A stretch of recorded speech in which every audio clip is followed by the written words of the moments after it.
امی جان آپ حد کرتی ہیں، وہ لڑکی میرے نکاح میں ہے اور آپ کہہ رہی ہیں کہ اسے چھوڑ دوں اور اس کی چھوٹی بہن سے شادی کر لوں، ایسے کیسے ممکن ہے؟ احیان خان اپنا غصہ ضبط کرتا ہوا دبا دبا چلایا تھا۔ ہاں جانتے ہیں، ہم نے آپ کا نکاح کروایا تھا، لیکن وہاں اب ہم ہی کہہ رہے ہیں آپ ہانیہ کو طلاق دے کے یہ رشتہ ختم کریں۔ امی جان، وہ اپنے ہاتھوں کی مٹھیاں سختی سے دبوچ گیا۔ اگر کوئی اور ہوتا تو شاید احیان خان سامنے والے کی جان لے لیتا، شاید، لیکن اپنے سامنے اپنی امی جان کو دیکھ کر وہ خود کو کچھ بھی سخت کہنے سے باز رکھ رہا تھا۔ احیان، وہ لڑکی تابندہ آپا کی سگی بیٹی نہیں ہے، کہیں سے ملی تھی انہیں، ان کے حسب نسب کا، خاندان کا کچھ پتہ نہیں، اور یہ بات تابندہ آپا نے ہم سے پہلے چھپائی، اور اب جب ہم سچ جان گئے ہیں تو ایک ایسی لڑکی کو اپنے خاندان کی بہو کبھی نہیں بنا سکتے جس کے خاندان اور حسب نسب کا ہی پتہ نہیں۔ آپ ہماری بات سمجھ کیوں نہیں رہے؟ وہ بے بسی سے چٹکتے ہوئے اعصاب کے ساتھ بولی۔ ناممکن ہے امی جان، احیان خان مر تو سکتا ہے، لیکن اپنے نکاح میں آئی ہوئی عورت کو مار سکتا ہے، لیکن چھوڑ نہیں سکتا۔ احیان خان قطعی انداز میں کہتا اپنے کمرے کی جانب بڑھ گیا، جبکہ اس کے کہے آخری الفاظ پہ سیڑھیاں اترتے شہباز خان اور ان کے چھوٹے بیٹے بازل خان نے بخوبی سنے تھے۔ بازل خان پیچھے ماں کو دیکھتا رہ گیا تھا اور خاموشی سے بنا ناشتہ کیے یونیورسٹی چلا گیا۔ شہباز خان ڈھیلے قدموں سے اپنی بیوی کی جانب بڑھے، جو شدت درد سے اپنی آنکھیں میچے ہوئے تھی۔ بطول بیگم، آپ کو نہیں لگتا کہ آپ احیان پہ ضرورت سے زیادہ سختی کر رہا ہے؟ شہباز خان کو اپنی پنجابن دل و جان سے عزیز تھی۔ وہ ذات کی پنجابن تھی، لیکن شہباز خان کا عشق تھی جو وہ آج ان کے گھر میں ان کی بیوی کے عہدے پر فائز تھی۔ وہ جو 2 جوان بیٹوں کی ماں تھی، رتبہ اور عہدہ خود ہی بڑھ گیا تھا۔ یہ آپ کہہ رہے ہیں ہم سے؟ خان جانتے بھی ہیں تابندہ آپا نے ہم سے جھوٹ بولا ہے، اس لڑکی کی حقیقت کو چھپایا، اور اب جب کہ نکاح ہو گیا ہے تو یہی تو میں بھی آپ کو سمجھا رہا ہوں۔ اب جب نکاح ہو گیا ہے تو تابندہ آپا نے جھوٹ نہیں بولا، بس چھپایا ہے، اور خان کی جان اللہ کے فیصلے ہیں، یہ اسے قبول کریں۔ نکاح ہو چکا ہے، اب کچھ نہیں ہو سکتا۔ اور کیا خانوں کو جانتی نہیں آپ؟ خان مر تو سکتا ہے، نہ اپنا دشمن کو چھوڑ سکتا ہے اور نہ اپنے نکاح میں آئی عورت کو۔ تو آپ سوچ سوچ کے کیوں خود کو ہلکان کر رہا ہے؟ وہ ان کے گرد حصار بناتے ان کا سر اپنے کندھے پہ رکھ گئے۔ ہم نہیں قبول کر پا رہے یہ سب۔ بطول بیگم نے بے بسی سے شوہر کو دیکھا۔ وقت گزرنے دیں، خود بخود سب ٹھیک ہو جائے گا۔ شہباز خان نے بھی انہیں سمجھایا تو وقتی طور پر تو وہ چپ ہو گئے، لیکن دل میں مصمم ارادہ کر لیا، اگر احیان خانیہ کو طلاق نہیں دے گا تو رخصتی بھی وہ کبھی نہیں لیں گی۔ وہ احیان کے نکاح میں ساری زندگی سر جھٹکتے وہ سوچتی، آنکھیں موند گئی تھی۔ احیان نے کمرے میں آتے ہی سیدھا ہاتھ باتھ روم کا رخ کیا، اور جب تک وہ ٹھنڈے پانی سے شاور نہیں لے لیتا اسے سکون نہیں آتا تھا۔ پچھلے 1 گھنٹے سے وہ ٹھنڈے پانی کے نیچے کھڑا ہوا اپنے غصے کو اور جلتے اعصاب پہ قابو پانے کی کوشش کر رہا تھا، جو مزید بھڑک رہے تھے، اور اس کے ابھرتے مسلز سبز شریانوں میں ابلتا خون جیسے باہر آنے کو بے چین تھا۔ کندھے کے ہم پہ پانی گرتا ہوا اس کے کٹاؤ دار سینے پہ بہتا چلا جا رہا تھا۔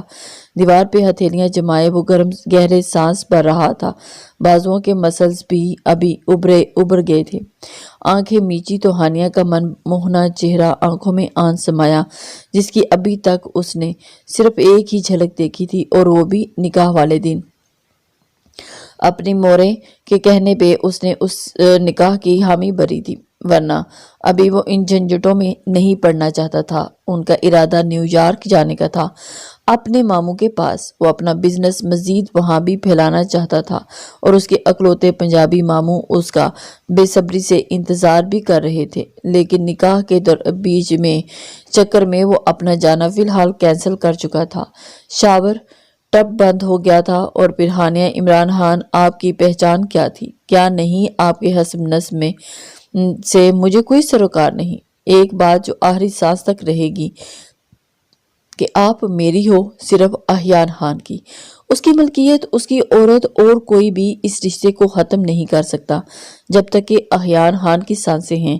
ہانیہ، عمران خان آپ صرف میری ہیں، میرے مرنے کے بعد بھی میری ہی رہیں گی۔ وہ جنونی ہوتا دیوار پہ مکہ جڑ گیا تھا۔ ایک گہری حقیقت آشکار ہوئی تھی اس بے اور وہ اندر ہی اندر مرنے والی ہوگی تھی۔ بچپن سے جوانی تک جس گھر میں رہی، جن کو اپنا ماں باپ مانتی آئی، وہ اس کے سگے ماں باپ ہی نہیں تھے۔ یہ حقیقت جاننے وہ زندہ لاش بنی بیٹھی تھی۔ اسے اب تک یقین نہیں آ رہا تھا کہ تبندہ خانم اس کے مورے نہیں تھیں۔ عمران خان، جنہیں وہ اکثر سیاسی لیڈر کے نام سے چھیڑتی رہتی تھی، وہ اس کے بابا نہیں تھے۔ ایزا، اس کی چھوٹی بہن، جس کی شرارتوں سے وہ ہنستی مسکراتی زندگی انجوائے کرتی تھی، وہ اس کی سگی بہن نہیں تھی۔ اس کے آنسو تھے کہ تھمنے کا نام نہیں لے رہے تھے۔ 2 دن سے اس نے خود کو کمرے میں بند کر رکھا تھا اور محدود ہو کے رہ گئی تھی۔ نہ باہر نکلتی تھی اور نہ ہی کسی سے بات کرتی تھی۔ 18 سال پہلے کاگان نران سیر کرنے گئے۔ وہ واپسی کے راستے پہ تھے کہ ایک جگہ پہ ایک کار حادثہ ہوا تھا۔ سنسان علاقہ تھا اور اس جائے وقوع پہ پہنچے جہاں انہیں ہانیہ ملی تھی۔ کار بری طرح جل گئی تھی اور اس کے اندر بیٹھے 2 نفوس جو شاندار شاید ہانیہ کے ماں باپ تھے، وہ بھی اس حادثے کا شکار ہو گئے تھے۔ بچی کو کور کر کے گاڑی کی ونڈو سے شاید باہر پھینکا گیا تھا۔ ہانیہ کو تبندہ بیگم نے اپنی گود میں بھرا اور وہ نرم نازک تیکھے نین نقوش والی بچی جو تقریباً 1 ماہ کی تھی، سوئی ہوئی ایک حور سی محسوس ہوئی اور اس کو لیے وہ اپنی کار کی جانب واپس بڑھ گئے۔ انہوں نے پہلے یہی سوچا تھا کہ پولیس میں رپورٹ درج کروا دیتے ہیں، لیکن پھر عمران خان نے اس سوچ کو ترک کر دیا، کیونکہ انہیں نہ جانے کیوں ایسا لگا کہ جیسے اس بچی کی جان کو کوئی خطرہ ہو۔ اس لیے اس کے ماں باپ کو پہلے پتہ لگوانا چاہتے تھے کہ اس کے بعد وہ پولیس کی مدد لیتے۔ اسلام آباد پہنچتے انہوں نے کافی اپنا اثر رسوخ استعمال کیا، لیکن کوئی خاطر خواہ پتہ نہ لگ سکا، اور پھر اس بچی کی خاطر وہ ڈیرہ غازی خان جانے کے بجائے اسلام آباد میں ہی سکونت اختیار کر گئے تھے۔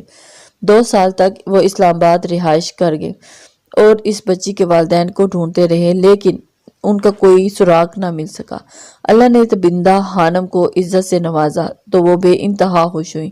اللہ نے انہیں 2 بیٹیاں دی تھی، ایک ہانیہ اور ایک ایزا۔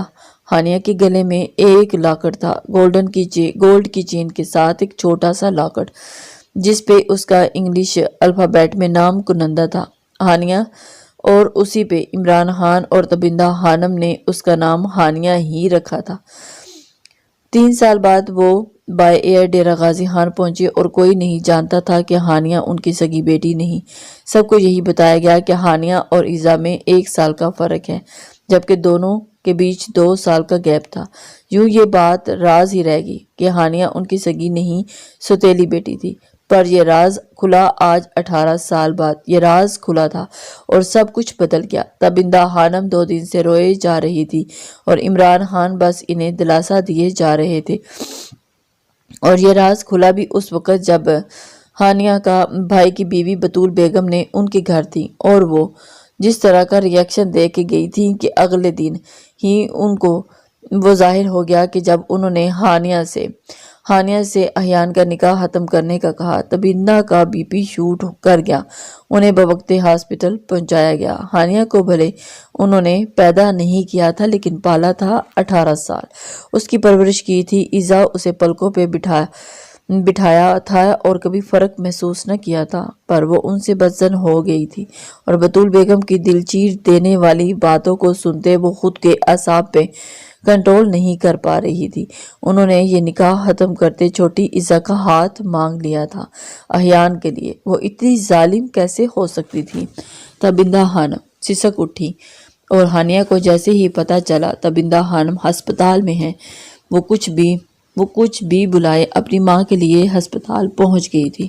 خود کو شال میں اچھی طرح لپیٹے وہ ڈرائیور کے ہمراہ ہسپتال کے اندر داخل ہوئی تو سامنے آنے والی ہستی کو دیکھ کر ایک دم بری طرح سے ٹکرائی، اور اس کے چوڑے فولادی سینے سے ٹکرا کے وہ زمین بوس ہوتی کہ مقابل نے اسے بازو سے جکڑے اس کو واپس اپنے قدموں پہ کھڑا کیا تھا۔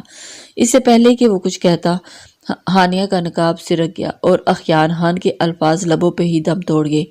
ہانیہ نے غصے سے اپنی کلائی مقابل کے ہاتھ سے چھڑوائی۔ یہ جانے بنا کے مقابل اس کے جسم کے پورے حق رکھتا ہے، اور اسے گھورتے کچھ کہنے لگی کہ سامنے اپنی پوری آن بان شان سے کھڑے احیان خان کو دیکھ کر وہ ایک پل کو لرز گئی۔ احیان اس کے چہرے پہ حزن و ملال کی کیفیت دیکھ لب پیچ گیا۔ فوراً اپنے چہرے کو ڈھکتے وہ 2 قدم پیچھے ہٹی اور ایک طرف سے ہوتے وہ ہسپتال کے اندر داخل ہو گئی۔ احیان خان اپنی والدہ کو ہسپتال لے کے آیا تھا۔ جیسے ہی انہیں تابندہ بیگم کے ہسپتال ہونے کی خبر ملی، وہ رہ ہی نہ پائی اور فوراً اپنی نند کے پاس پہنچی تھی۔ انہیں اپنی یہ اکلوتی نند دل و جان سے عزیز تھی اور انہیں اس حال میں دیکھ وہ اپنے آنسو نہ روک پائی تھی۔ بھابی کیوں رو رہی ہیں؟ میں ٹھیک ہوں۔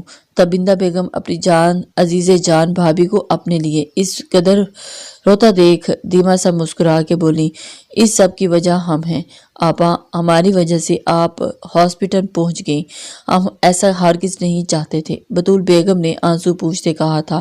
اسی پل دروازہ کھولتے ہانیہ اندر داخل ہوئی تو بطول بیگم کو وہاں دیکھ کر انہی قدموں پہ ٹھہر گئی تھی۔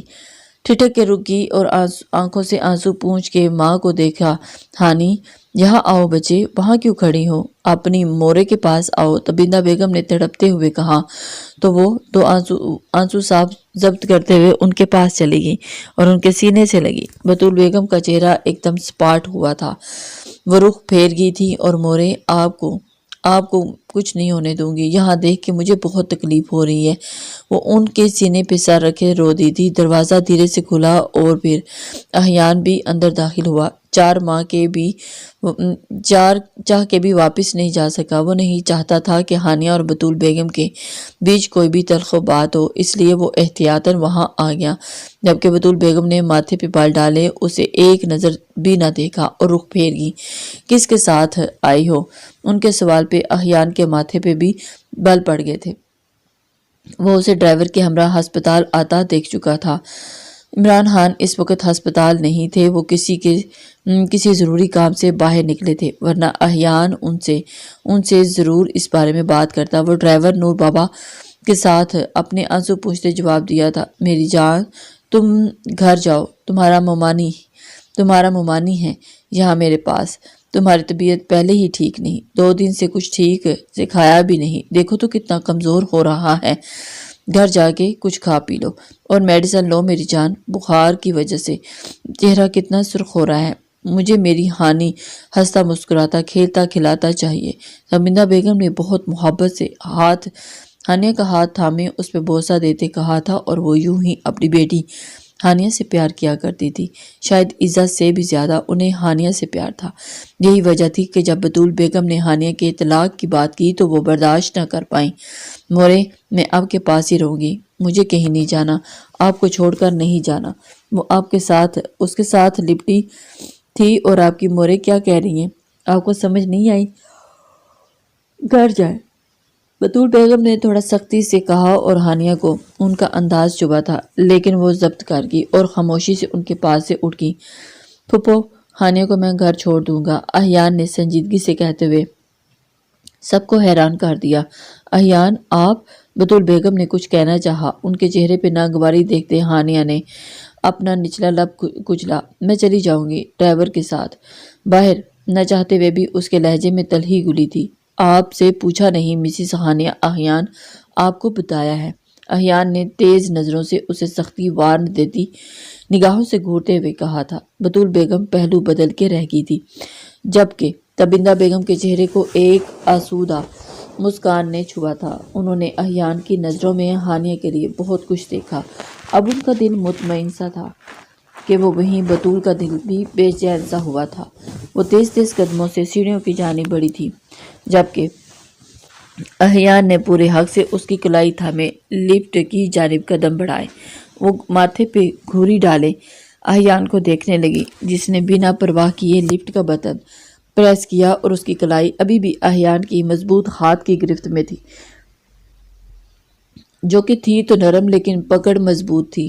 لفٹ رکی اور کچھ لوگ اندر داخل ہوئے۔ ایک شخص ہانیہ کے بائیں جانب آن کھڑا ہوا اور ہانیہ کو سر تا پاں تک دیکھتے نامحسوس انداز میں اس کے قریب ہوا۔ ہانیہ بے اختیار 2 قدم احیان خان کے قریب ہوئی اور اس کے ساتھ ٹچ ہوتی اس شخص کو گھورنے لگی۔ احیان جس کا دھیان لفٹ کے نمبرز پہ تھا، اچانک ہانیہ کو خود سے ٹچ محسوس کرتے اس کا رخ اس کی جانب رخ کیا تو پال میں سچویشن سمجھتا وہ ہانیہ کو اپنی دوسری جانب کرتا، خود اس کے آگے ایسے کھڑا ہوا کہ وہ بالکل چھپ سی گئی تھی، جبکہ اب اس کے ہاتھ میں اس کی دوسری کلائی تھی۔ وہ شخص باڈی بلڈر جسامت کے پٹھان نقوش والے خوبصورت شخص کو دیکھتے ہوئے پیچھے ہوتا تھوڑا سا آگے بڑھ گیا۔ احیان کی آنکھوں میں لکھی واضح وارننگ دیکھتا وہ سمجھ گیا تھا کہ لڑکی اکیلی نہیں ہے۔ لفٹ رکی تو سب سے پہلے وہ شخص باہر نکلا تھا اور اس کی تیزی دیکھتے ہی ہانیہ بھی دنگ رہ گئی تھی۔ احیان اسے کلائی سے تھامے اپنی گاڑی کی جانب بڑھا۔ میری گاڑی اس طرف ہے، ہانیہ نے بولنا اپنا فرض سمجھا۔ آپ کی ہر چیز مجھ سے جڑ چکی ہے ہانیہ خان، وہ ذرا سا بھی پیچھے مڑ کے سرد اور مضبوط لہجے میں کہتا۔ ہانیہ کا دل دھڑکا گیا تھا اور اس کے ساتھ 2 قدم پیچھے چلتے وہ کسرتی جسامت والے شخص کو اتنے قریب سے آج پہلی بار دیکھ رہی تھی۔ اس کی گہری سرمئی آنکھیں ہانیہ کو ایکس رے کرتی معلوم ہوتی تھی۔ وہ لاپینچی اس کے ساتھ فرنٹ سیٹ پہ بیٹھی اور اگلے ہی پل گاڑی ہواؤں سے باتیں کر رہی تھی۔ اب اس میں اتنا رونا کس بات کا ہے یار، بس بھی کر دو، بازی نے لاپینچے ایزا کو سمجھایا تھا جو مسلسل رو رہی تھی۔ مجھے نہیں پتا تھا کہ آپ کے لالا یہ سب کریں گے، میری آپی کو اتنا دکھ دیا میں برداشت نہیں کروں گی، اور اب آپی کی جگہ مجھ سے، چھی، مجھے سوچتے ہوئے بھی شرم آ رہی ہے، ایزا نے منہ بناتے کہا تھا۔ بازل اس کی باتیں سنتا لاپینچ گیا، ابھی رو رہی تھی، اب اس کے لالا کی برائیاں کرنے ہی لگی تھی۔ میرے لالا کے بارے میں ایک غلط لفظ بھی کہا تو منہ توڑ دوں گا۔ بازل نے غصے سے اسٹیئرنگ پہ مکہ مارا۔ مجھے بھی سخت غصہ آتا ہے جب میری آپی کو کوئی رلاتا ہے۔ آپ لوگوں کی وجہ سے میری آپی میری مورے ہسپتال میں ہیں، آپی 2 دن سے کچھ کھا پی نہیں رہی، ہمارا گھر اداسیوں کی نظر ہو گیا۔ ایزا نے گہرے سانس بھرتے ہوئے نخوت سے کہا، اور کچھ دیر کے لیے زبان کو کنٹرول کرو ایزا، اور میری بات توجہ سے سنو۔ بازل نے اس کی جانب مڑتے گمبھیر لہجے میں کہا، جبکہ وہ اپنے آنسو پوچھتے اپنا نقاب نیچے کر گئی۔ بازل نے اس کا من موہنا سندر سا مکھڑا دیکھا تو اپنے لب کا نچلا کونا دانتوں تلے دبا دیا۔ چہرہ ڈھکو ایزا، سخت لہجے میں گراتے کہا تو ایزا نے فوراً نقاب واپس درست کیا۔ آئندہ یہ لاپرواہی نہ دیکھوں، وہ اسے وارن دیتے سلگتے لہجے میں کہتا۔ گاڑی سٹارٹ کر چکا تھا۔ میری آپی کو مت رلاؤ، احیان لالا سے بولو کہ میری آپی بہت اچھی ہیں۔ آپ ایزا کا لہجہ دھیما ہوا تھا۔ لالا ایسا کچھ نہیں کر رہے جیسا تم سوچ رہی ہو، وہ امی جان کی کسی بات سے متفق نہیں ہیں، اور اگر یقین نہیں آتا تو وہ دیکھو۔ بازل نے سگنل پہ گاڑی روکے دور ایک گاڑی کی جانب اشارہ کیا تھا جہاں احیان خان ڈرائیونگ سیٹ پہ تھا، جبکہ ساتھ نقاب میں کوئی اور نہیں، ہانیہ ہی تھی۔ او میرے اللہ، یہ ایزا نیچے ہوتے چھپی تھی، کیا ہوا، تم کیوں چھپ رہی ہو ایزا؟ بازل نے ماتھے پہ بال ڈالے پوچھا تھا۔ انہوں نے مجھے آپ کے ساتھ دیکھ لیا تو قیامت آ جانی، ایزا نے ڈرتے ہوئے کہا تھا۔ وٹ ربش، اوپر ہو کے بیٹھو، سگنل کھل چکا ہے۔ بازل نے خود ہی احتیاطاً اپنی گاڑی ان کے سے دور رکھی تھی۔ ایزا کا سانس خشک ہوا تھا اور بازل اسے اس طرح دیکھ کے بس غصے سے پیچتاب کھاتا رہ گیا تھا۔ گاڑی خان ہاؤس کے گھر کے قریب کے باہر روکتے احیان نے ایک نظر اس افسرہ کو دیکھا جو شاید کچھ کہنے کے لیے الفاظ ترتیب دے رہی تھی لیکن کچھ کہہ نہیں پا رہی تھی۔ احیان اس کی جانب بڑی فرصت سے مڑتے دیکھ رہا تھا اور اس کے دماغ میں کیا چل رہا تھا یہ تو وہ ہر چال سے حال میں جاننا چاہتا تھا۔ آپ اپنے امی جان کی بات مان لیں اور مجھے اس سے پہلے کہ ہانیہ اپنے الفاظ مکمل کرتی، احیان نے اس کا جبڑا شدت سے دبوچے اپنی طرف کھینچا اور وہ اس کے کھینچنے سے سیدھا اس کی گود میں آ گری۔ نقاب گر گیا تھا۔ کیا سوچ کے یہ بات کہی آپ نے ہانیہ؟ احیان وہ برفیلے لہجے میں اس کی آنکھوں میں اپنی سرمئی آنکھیں ڈالے بولا۔ ہانیہ کو لگا کہ اس کا جبڑا ہی ٹوٹ جائے گا، جبکہ احیان نے بھی اتنی شدت نہ دکھائی تھی۔